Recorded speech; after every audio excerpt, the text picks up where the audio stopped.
Share मार्केटमधील ex date आणि record date यामध्ये काय फरक असतो? या दोघा डेट्स मधला जो डिफरन्स आहे की एक्झॅक्टली दोघी कसे येतात, पहिला कुठला येतो, एक्स डेट येतो की रेकॉर्ड डेट येतो, आणि याचं कन्फ्युजन दूर होणं खूप गरजेचं आहे. कारण जेवढ्या पण कॉर्पोरेट ॲक्शन्स आहेत ज्या याच्याशी रिलेटेड आहे, बोनस म्हणा, स्प्लिट म्हणा, डिव्हिडंड म्हणा, या सगळे प्रकार जे आहेत हे डेट्स इम्पॉर्टंट आहेत. तेव्हा तुम्हाला माहीत पडेल की तुम्हाला त्या गोष्टीचा, त्या कॉर्पोरेट ॲक्शनचा फायदा होईल की नाही. चला आपण याचा डिफरन्स अगदी चांगल्या प्रकारे इथे समजून घेऊया.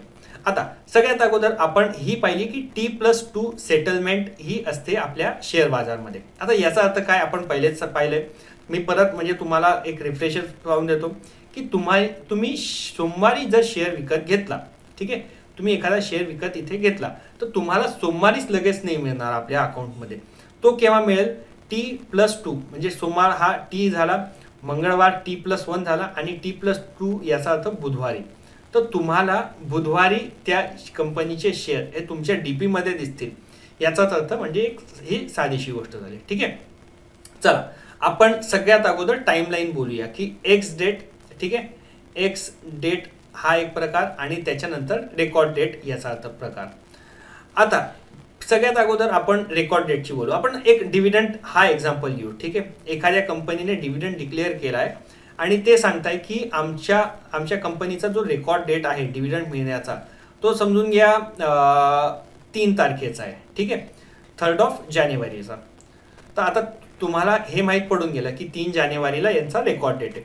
याचाच अर्थ काय? पहिले रेकॉर्ड डेट नावातच लिहिलंय की त्यांच्या कंपनीच्या रेकॉर्डमध्ये 3 तारखेला ज्या लोकांचं नाव असेल त्या लोकांना त्या डिव्हिडंडचा फायदा मिळणार आहे. तर कंपनीवाले काय करतील? 3 तारखेला आपल्या बुक्स ऑफ अकाउंट ओपन करतील आणि शेअर होल्डरचं जी रजिस्ट्री असेल ती ओपन करतील. म्हणतील की एवढे शेअर्स आहेत, या लोकांची नावं आज 3 तारखेला आपल्या रजिस्टरमध्ये आहेत, तर या सगळ्यांना आपण डिव्हिडंड देऊन टाकू. तर हे रेकॉर्ड म्हणजे रेकॉर्डमध्ये आमच्या त्या लोकांची नावं आहेत, तर याला रेकॉर्ड डेट म्हणतात. तर आपल्याला डिव्हिडंड पाहिजे असेल याचाच अर्थ काय की 3 तारखेला आपलं नाव तिथे होणं खूप गरजेचं आहे. तर आता T+1 याचाच अर्थ काय की 3 तारखेला असणं म्हणजे याचाच अर्थ असा की 3 तारखेला तुम्हाला जर नाव होणार असेल म्हणजे इथे नाव पाहिजे असेल म्हणजे कमीत कमी, ठीक आहे, कमीत कमी तुम्ही इथे 1 जानेवारीला, ठीक आहे, 1 जानेवारीला शेअर विकत घेणं खूप गरजेचं आहे. 1 जानेवारी किंवा त्याच्या अगोदरपासून. ठीक आहे, कारण 1 जानेवारीला जर तुम्ही घेतला याचाच अर्थ काय की तुम्हाला 3 जानेवारीला T+2 बरोबर, दुसरा नाही तिसऱ्या तारखेला 3 जानेवारीला तुमच्या अकाउंटमध्ये शेअर्स असतील आणि कंपनीच्या बुक्समध्ये तुमचं नाव दिसणं म्हणजे तिथे दिसेल आणि त्याच्यामुळे तुम्हाला डिव्हिडंड मिळणार आहे. तर 1 जानेवारीला घेणं खूप गरजेचं आहे. आता तुम्ही 1 जानेवारीला घेतलं तर ठीक आहे, पण आता याला आणखी एक जी गोष्ट आहे म्हणजे 1 जानेवारी नंतर कुठली गोष्ट आहे? 2 जानेवारी, 2 जानेवारी. ठीक आहे, तर 2 जानेवारीला तुम्ही शेअर घेतला तर तुमचं नाव हे रजिस्टरमध्ये येणार नाही. का? कारण तुमचं नाव रजिस्टरमध्ये केव्हा येईल? 4 तारखेला येईल. तुम्ही 2 तारखेला घेतला तर हा तुमचा 4 जानेवारीला नाव येईल आणि ज्यांचं 3 तारखेला नाव होतं फक्त त्यांना मिळेल. तर तुमचं नाव तर आता गेलं, तुमचं नाव 4 तारखेला येणार आहे तर त्याच्यामुळे येणार नाही. याचाच अर्थ याला एक्स झाला, तो एक्स डेट याला म्हणतात.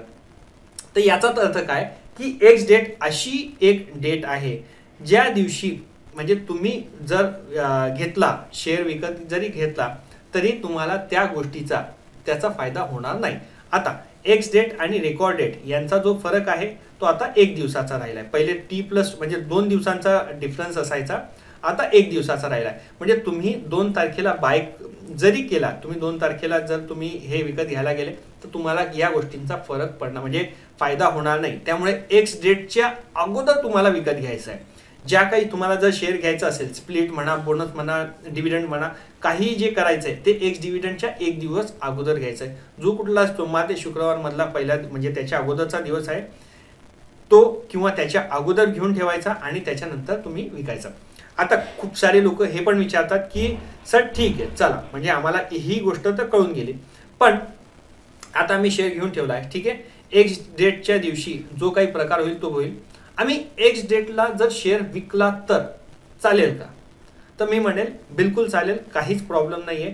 तुम्ही जर एक्स डेटला शेअर जर विकला थोडंफार इथे कुठेतरी कन्फ्युजन होतं, म्हणजे ब्रोकरनुसार पण थोडंफार कन्फ्युजन आहे. पण टेक्निकली स्पीकिंग तुम्ही एक्स डेटला म्हणजे तुम्ही आता 1 तारखेला 3 तारखेचा रेकॉर्ड डेट आहे, 1 जानेवारीला तुम्ही हे करून घेत म्हणजे याच्या अगोदर 1 जानेवारी किंवा त्याच्या अगोदर विकत घेऊन ठेवला आहे, तर तुम्ही 2 जानेवारीला तुम्ही इथे जरी विकला तरी, कारण तुमचं नाव 3 तारखेला तर राहणारच आहे, तुमचं नाव 2 तारखेला तुम्ही विकलं तर 4 तारखेला त्यांच्या अकाउंटमधून निघून जाईल. ठीक आहे, हे अकाउंटमधून बाहेर निघून जाईल. तर याच्यामुळे तुम्ही अजिबात म्हणजे 2 तारखेला जरी विकला तरी तुम्हाला काही त्रास होण्याचं गरज राहणार नाही. तर ह्या सगळ्या गोष्टी लक्षात ठेवायच्या. मी म्हणेल रिस्क नाही घ्यायची. जर तुम्हाला खूप इम्पॉर्टंट असेल डिव्हिडंड घेणं तर 3 तारखेपर्यंत होल्ड करायचा आणि 3 तारीख किंवा त्याच्यानंतर जरी विकला तरी काही प्रॉब्लेम नाही आहे. पण सगळ्यात मेन डिफरन्स हेच आहे की एक्स डेट याच्या अगोदर तुम्ही जे काही विकत घ्यायचं आहे ते अगोदर